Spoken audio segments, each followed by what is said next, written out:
On va faire un test. Est-ce que tu sais ce qu'il s'est passé le 14 juillet? Pourquoi est-ce qu'on célèbre la fête nationale le 14 juillet? Vas-y, réponds. Raté, ce n'est pas la prise de la Bastille. Et non, alors oui et non, mais surtout non. On va en reparler après, je vais vous donner toutes les informations, tout ce qu'il faut savoir par rapport à la fête nationale le 14 juillet. Alors oui, je suis un petit peu en retard, mais voilà, mieux vaut tard que jamais. Je voulais surtout réagir à cette vidéo. Alors c'est un influenceur sur X, je crois que c'est plutôt sur TikTok. C'est un influenceur qui demande aux passants s'ils savent ce qui s'est passé le 14 juillet, s'ils savent pourquoi est-ce qu'on célèbre la fête nationale de la France le 14 juillet. La bonne réponse, logiquement, la réponse que tout le monde connaît, c'est la fête de la prise de la Bastille. Mais les gens, disons que ça déçoit pas mal. Après, ça reste un micro-trottoir, ça peut être manipulé. On va en reparler après. Pour l'instant, je vous propose de commencer à regarder et je vais vous dire ce que j'en pense par la suite. Qu'est-ce qui se passe en France le 14 juillet? L'armistice. Oh non, non, non, non, j'ai un trou du cul. Moi, je sais pas, je suis marocain, moi, c'est bon. Ça va, si t'es marocain, t'as un pass. Mais par contre, si t'es français d'origine marocaine, là, je suis désolé, t'as pas d'excuse. Non. Bah, il y a eu... C'est pas vrai. Oh putain, la honte. Ouais, la honte. Oui, et honte de toi. Il faut avoir honte de pas savoir ce qui s'est passé le 14 juillet. C'est l'armistice, je sais pas quoi. Non? Là? L'armistice, je sais pas quoi. L'armistice, le 14 juillet, se passe l'armistice de la France. Non mais n'importe quoi. C'est feu d'artifice, tout ça? Quelque chose avec la guerre. La fête nationale. Alors oui, c'est un très très gros rapport avec la guerre pour le coup. Alors on va revenir en arrière. Là, il y en a un qui commence à toucher du doigt la bonne réponse. La fête nationale pour fêter la fin de la guerre mondiale. Pour s'effondrer lamentablement 3 secondes plus tard. La fête de la République, je sais pas, non. Ouais, si. La fin de la Deuxième Guerre mondiale. Première.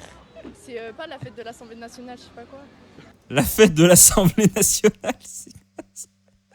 C'est quoi la fête de l'Assemblée nationale? En fait, elle voulait dire la fête de tel truc, la fête nationale. Il y a un début de réponse qui s'est formé dans son cerveau, sauf qu'elle s'est dit, je vais rajouter des mots pour paraître intelligente, tu vois, pour pas paraître comme une grosse conne. Et du coup, elle a pris le premier mot dans sa tête qui était plus ou moins associé au mot national. Ça a fait la fête de l'Assemblée nationale, ouais, c'est bon. La libération de la Révolution. La fête de l'indépendance. Le 14 juillet, cette fameuse date où la France a finalement gagné son indépendance après des années de lutte contre... Pour le coup, c'est vrai que la France a été occupée. Hein. La France a été occupée pas mal de fois. Je pense à l'Allemagne, bien évidemment. Il y a une partie, l'île a été occupée par les Espagnols pendant longtemps. Ça aussi, je savais pas. L'Angleterre a occupé la France pendant super longtemps. C'était pendant les guerres de 100 ans. Pendant la Première Guerre mondiale aussi, voilà, la France a été occupée plein de fois. Par contre, il n'a jamais été question de fêter l'indépendance de la France. La France, ça n'a jamais été une colonie. Ça a failli devenir un protectorat américain. Merci De Gaulle d'avoir évité ça aux Français, mais ça aurait pu, mais ça n'est jamais arrivé. Il n'y a pas de fête de l'indépendance française. Il y a des pays qui fêtent leur indépendance de la France, mais l'indépendance de française, à un moment où la France a eu son indépendance, bah, c'est pas du tout célébré. En tout cas, c'est pas célébré comme ça. Hein. Fallait faire l'artifice. Ouais, rigole. La fête nationale? Ouais. C'est la fin de la guerre, c'est tout. La fin de la Première Guerre mondiale. La fête nationale? Ouais. C'est incroyable. Les gens, ils associent, les gens, tu leur dis 14 juillet, ils pensent pas à la prise de la Bastille ou la fête de la Fédération, ils pensent au feu d'artifice. C'est ridicule qu'on en soit arrivé là. La guerre, c'est tout. La fin de la... Ouais, rigole. Fallait faire l'artifice, la fête nationale? Ouais. C'est la fin de la guerre, c'est tout. La fin de la Première Guerre mondiale. C'est pas possible, non, mais les gens, ils sont complètement à côté de la plaque. Ben, c'est l'armistice. C'est l'armistice, c'est la fin de la guerre? C'est pas ça? Ben si, le 14 juillet. Mais c'est la fête nationale parce que c'est la fin de la guerre. Non, ça... Non mais c'est la preuve que quelqu'un a beau te dire une chose avec assurance, c'est pas pour autant qu'il faut le croire. Non mais c'est ma préférée. Hein. Elle insiste vraiment. Tu vois, ah bah si, bah c'est la fin de la guerre. C'est la fin de la Seconde Guerre mondiale. Hein. C'est la fin de la Première Guerre mondiale de 1870. Ouais, complètement. Il y a des gens. Voilà. Donc on a suffisamment réagi. Je vous donne toutes les infos qu'il faut savoir par rapport au 14 juillet. La fête nationale, le 14 juillet, a été instaurée en 1880, donc c'est très tard, c'est presque un siècle après les événements, et aujourd'hui on pense que c'est pour célébrer la prise de la Bastille. Alors c'est vrai que la prise de la Bastille a été faite, ça s'est passé, j'en perds mon français là, ça devient dangereux, c'est votre manque de neurones là, les passants qui ont été interrogés, c'est votre manque de neurones là qui me contamine. C'est vrai que la prise de la Bastille c'était le 14 juillet et c'est un des 2 événements qui sont commémorés pendant le 14 juillet. Et classiquement, les gens, quand tu leur poses la question, ils te disent la prise de la Bastille. Et il y en a, ils ont un début de réponse, ils te disent la Révolution française, machin truc, un événement. Puis ensuite, ils embrayent, leur cerveau embraye, et ils se rendent compte qu'en fait, c'est la prise de la Bastille qui est l'événement qui est enseigné. En tout cas, c'est ce qui est enseigné à l'école. Et pour le coup, le fait que des gens ne sachent pas ce que c'est que le 14 juillet, sachant que c'est quand même la fête nationale, franchement, je trouve ça grave. Pour moi, c'est inacceptable, mais j'ai pas envie de dire que fait l'éducation. À ce stade, c'est que font les parents. Les parents, qu'est-ce que vous faites pour que vos enfants eux-mêmes ne sachent pas ce qu'il se passe au moment du 14 juillet, qui est censé être la fête nationale, qui est censé être le moment où on exalte la France avec un grand F. Non mais franchement, qu'est-ce que vous faites ? C'est ridicule. Par contre, faut faire attention parce que ce micro-trottoir là que je viens de vous montrer, c'est 10-15 personnes à tout péter. Et si ça se trouve, le mec, là, le fameux influenceur, apparemment, il a interrogé 500, 600 personnes et la quasi-totalité ont bien répondu. Mais il a pris uniquement les passages où on se retrouve devant des débiles mentaux complets qui ne savent pas que le 14 juillet représente la fête nationale, la prise de la Bastille, la fête de la Fédération. Voilà, c'est juste que c'est ultra biaisé. Il a sûrement pris que les passages où les gens ne savent pas quoi répondre parce que c'est ce qui fait sensation, c'est ce qui fait réagir. La preuve, je suis en train de réaliser cette vidéo et la preuve, tu es en train de regarder cette vidéo. Ça fait réagir, c'est pour ça qu'il a partagé la vidéo éditée comme ça. Sauf que je pense que s'il avait montré tout le micro-trottoir sans couper ou alors en montrant seulement les réponses qu'il a eues, je pense que laissez-moi espérer, laissez-moi avoir foi, je pense que la majorité des gens auraient bien répondu, ils auraient dit au moins la fête nationale, ils n'auraient pas dit des débilités comme l'armistice, la fin de la guerre, la fête de l'indépendance, voilà, ça c'est des exceptions, voilà, je pense, voilà, laissez-moi espérer, je pense que la plupart des gens auraient bien répondu. Par contre, même les gens qui ont répondu que c'était la célébration de la prise de la Bastille, en fait, ils n'ont pas totalement raison. On a cette vidéo de la folle histoire qui va dans l'extrême opposé. Il nous dit, en fait, le 14 juillet, on ne fête pas la prise de la Bastille, on fête un événement qui s'appelle la fête de la Fédération. Cette vidéo, ne la regardez pas, c'est rempli de débilité et de simplification. Ce qu'il est en train de nous dire, c'est que le 14 juillet, ça a été instauré bien plus tard, sauf que on a décidé que ça allait célébrer la fête de la Fédération parce que la prise de la Bastille, c'était un événement trop violent et ça aurait choqué les députés et les sénateurs royalistes. Parce qu'il nous dit, à l'époque, il y avait beaucoup de royalistes et au Parlement, donc au Sénat et à la Chambre des députés. Je crois que ça s'appelait la Chambre des députés à l'époque et ça a changé de nom plein de fois. Assemblée nationale, c'est récent. À l'époque, je crois que ça s'appelait la Chambre des députés ou la Chambre des représentants. Je crois que c'est la Chambre des députés, qu'importe. Il nous dit qu'il y avait beaucoup de royalistes et pour instaurer une fête nationale, il fallait pas les choquer. C'est complètement n'importe quoi. À l'époque, en 1880, les royalistes, ils sont défaits complètement. Ils ont encore un petit peu d'influence, mais ils ont aucun pouvoir. En tout cas, pas suffisamment de pouvoir de décision pour qu'ils puissent décider ou alors trancher quel jour sera la fête nationale. En fait, c'était pour concilier les républicains radicaux et les républicains modérés. C'est tout. C'était juste une querelle entre républicains, pas entre royalistes. Parce que les royalistes, que ce soit la fête de la prise de la Bastille ou un autre événement en rapport avec la Révolution, dans tous les cas, ils auraient dit non. Ils auraient mis leur veto. Jamais de la vie. Et justement, il nous dit que c'est la fête de la Fédération. Qu'est-ce que la fête de la Fédération ? Ça s'est déroulé le 14 juillet 1790, donc un an pile après la prise de la Bastille. Et c'était un événement où le roi, oui, Louis XVI, a prêté serment. C'était une fête autour de lui. Mais il a prêté serment, mais surtout, on l'appelle la fête de la Fédération parce qu'à l'époque, c'était le bazar. C'était le bazar, il y avait plein de territoires qui décidaient. Surtout à l'ouest, il y avait beaucoup de territoires qui décidaient de se fédérer, de former des fédérations. Le jour de la fête de la Fédération, le 14 juillet 1790, ce qui s'est passé, c'est qu'on a rassemblé toutes les fédérations en un seul pays qui s'appelait la France. Et du coup, on a dit, la France maintenant c'est une fédération, ça a duré 3 heures. Voilà. Bon, j'exagère, c'est juste qu'à l'époque, la France changeait de régime constamment. On n'avait pas une constitution qui durait plus de quelques mois, quelques années. Du coup, je vous ai trouvé ce texte assez rapide. La fédération de 1790 est la conséquence de la formation en France de municipalités de garde nationale au moment de la Grande Peur. Dans les villages et les villes se forment des gouvernements particuliers qui se substituent aux anciennes autorités.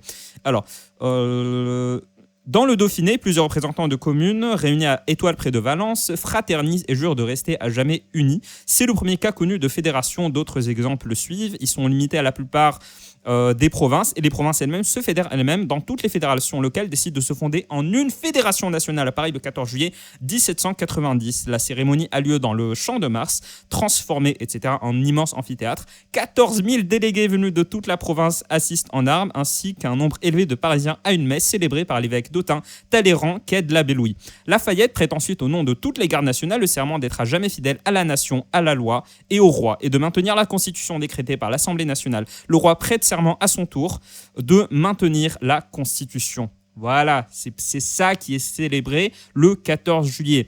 Sauf que la folle histoire, il nous dit que c'est ça qui est célébré et pas la prise de la Bastille. C'est n'importe quoi à chaque fois. En fait, ce genre de déclaration équivoque, en histoire, ça vaut rien. Puisque l'histoire, c'est jamais certain, c'est jamais 100% ça. C'est toujours un peu ça et un peu ça. Pour le coup, je vous dis exactement ce qui s'est passé.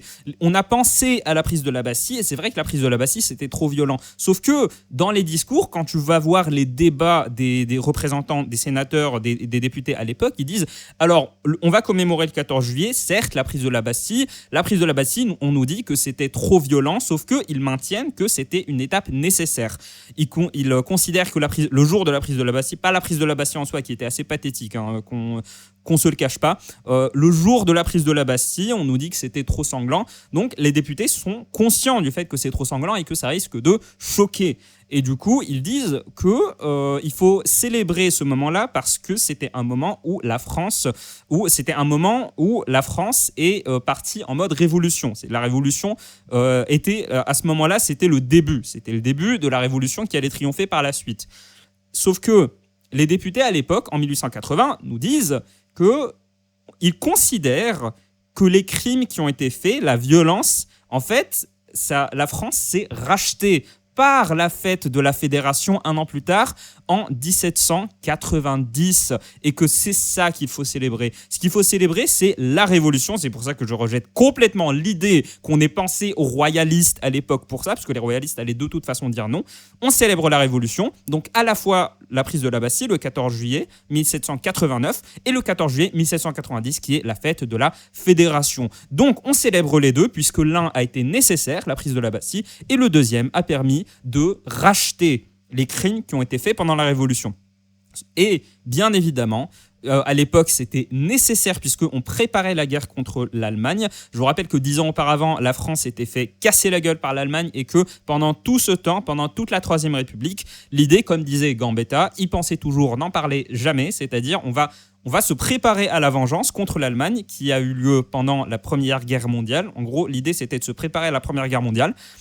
Mais on n'en parle jamais parce que juste à côté il y a les Allemands, il ne faut pas qu'ils se doutent de quelque chose. Il fallait de l'unité. Et on a eu des lois comme par exemple les lois sur l'école gratuite, laïque et obligatoire qui n'étaient pas du tout des lois pour instruire le peuple, pour passer à l'âge de la raison et donner l'égalité d'accès à l'école à tout le monde, pas du tout. C'était pour que les gens apprennent à parler français parce qu'il fallait une armée qui parle la même langue. À l'époque, les gens ne parlaient pas la même langue, ne parlaient pas tous bien français. Ils parlaient leur patois ou alors leur langue locale. Patois et langue locale, c'est pas du tout la même chose. Ils parlaient leur parler locaux. Ils ne parlaient pas tous français et c'était très gênant parce que les soldats ne comprenaient pas les ordres de leurs généraux. Donc, il fallait que tout le monde puisse parler français. Comme ça, on a une armée unifiée qui est capable de mener la France à la victoire contre l'Allemagne. Et c'est ce qui s'est passé en 1918. Voilà. Et du coup, pendant ce moment-là, il fallait de l'unité. Il fallait unifier les gens. Et quoi de mieux pour unifier les gens que les fêtes nationales ? Il y a eu des fêtes nationales pendant toute l'histoire de la France. Il y a toujours eu des fêtes nationales.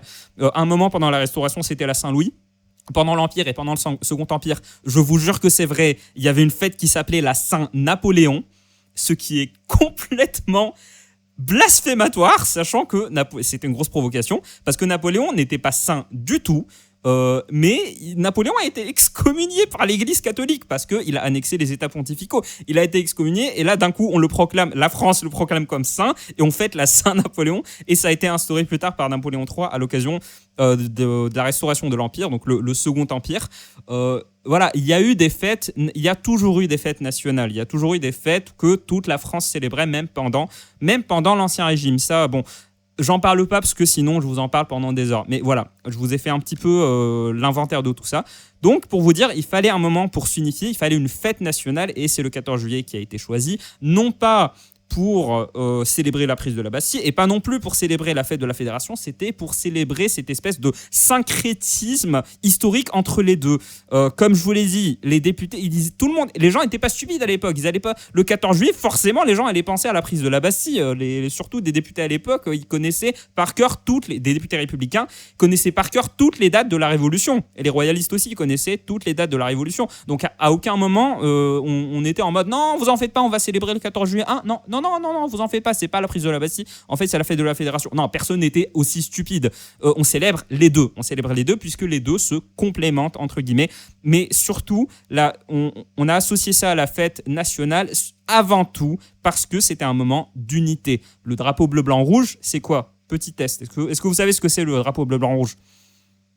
Raté, c'est pas la liberté, le sang du peuple, je sais pas quoi. Non, c'est tout simplement le rouge et le bleu, c'est les couleurs de la ville de Paris et le blanc, c'est la monarchie. Voilà. Donc cette union entre l'élite révolutionnaire parisienne et le roi et aussi l'armée, puisque c'est aussi ça qui était célébré. L'armée, on ne fait pas de révolution sans l'armée, c'est impossible. Si tu veux faire une révolution qui marche, c'est-à-dire qui permet un renversement brutal de régime, il faut avoir le soutien de l'armée. C'est pour ça qu'en fonction de qui on est et à qui on s'adresse, des fois on dit révolution, des fois on dit coup d'État. Voilà. Du coup, dites-moi ce que vous en pensez. Moi, je pense que c'est, pour revenir à le micro-trottoir, c'est désastreux, mais n'oubliez pas que je pense que c'est une minorité des gens que l'influenceur, entre guillemets, a interrogé. Je pense que la plupart des Français savent parfaitement que c'est le 14 juillet, c'est la fête nationale et que c'est associé à la prise de la Bastille. Par contre, je suis complètement favorable au fait de réhabiliter un peu, pas réhabiliter, mais remettre dans la tête des gens, le rappeler que c'est la fête de la Fédération et la prise de la Bastille. Voilà, c'est surtout la Révolution française qui est célébrée. Du coup, on se dit à bientôt pour la prochaine vidéo. Salut!